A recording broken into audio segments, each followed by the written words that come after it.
as the Immanuel Kant. Immanuel Kant was born on April 22, 1724, was a German philosopher who lived during the Age of Enlightenment.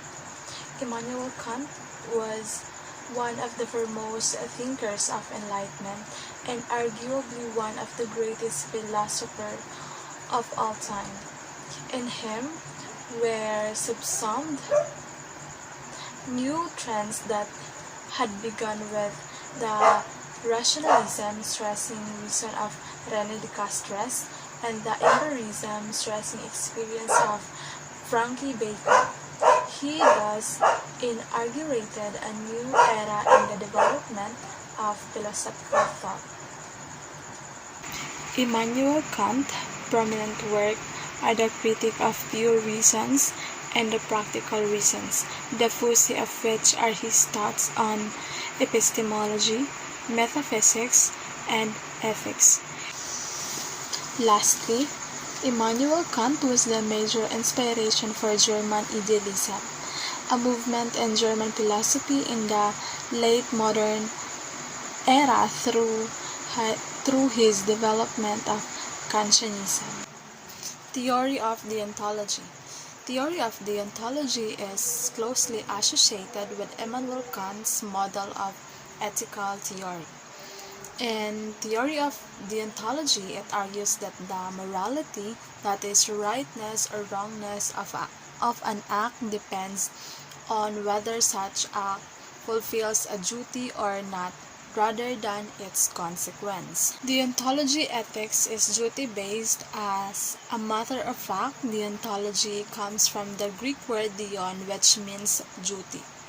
One of the basic ideas in deontological ethics is that same actions are right or wrong in themselves, regardless of their consequence. For example, people have the obligation to tell the truth, even if doing so might produce some unfavorable result.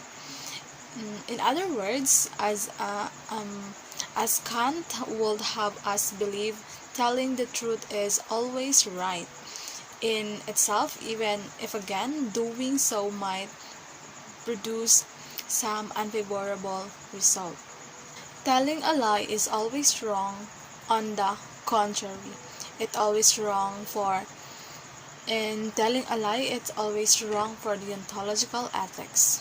In addition to that, deontological ethics, therefore, before we made moral decisions, we have to consider first which action are right and proceed from there. And that's all, and Ms. Crisanta will continue the discussion.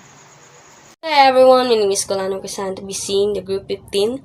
So our topic is all about Immanuel Kant, but I discussed the theory of a good will. So according also to Kant, the good will absolutely good. Good will be kind an instrument for one's something evil. Misfortunes may be difficult to achieve one's goal, but the goodness of one's will remains. So, in this discussion, let's talk about the goodness of one another. We should need to focus on our goal in life. So, the example is like studies. I know studies is so very difficult, but if you want to succeed in life, you should need to strive and we should need to focus on our goal. And next, the second theory is the theory of categorical imperative. The categorical imperative, there are 4 formulations of the categorical imperative. Act only according to that maxim, whereby you can at the same time with that it should become a universal law.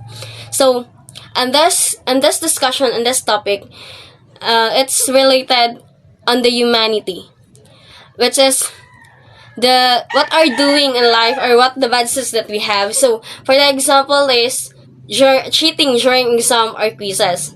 So, we all know cheating is not good because everybody else cheated, then the real learning stops, and the main essence of education is contradicted. Imagine a world better in this world.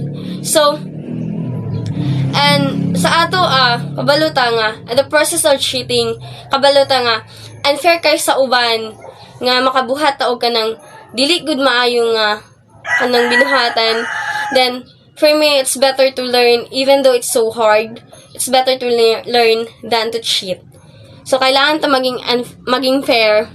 We should need to do what is good for the sake nga wala tayo maapakan og malagi hapon kung sa atong buhatan sa atong kinabuhi kita maragi hapon ang maaniana. Continue the formulation of theory of categorical imperative.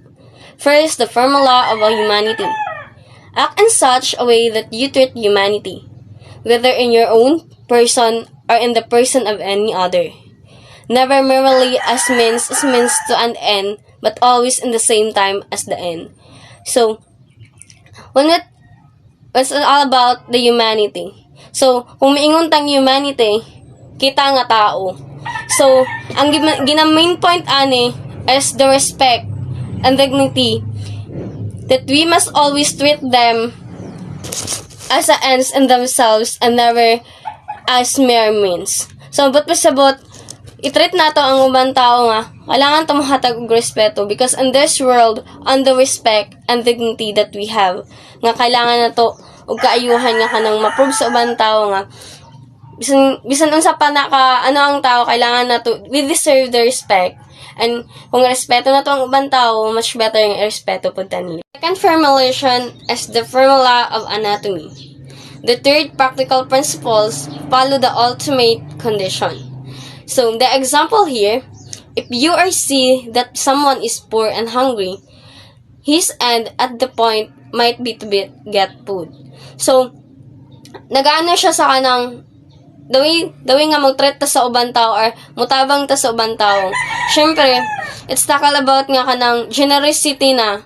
To have one kindness of one another, nga kanang mutabang ka kanang, for example, kanang ang tao kapag walang-wala na jud, kung kita na kailangan ta mutabang.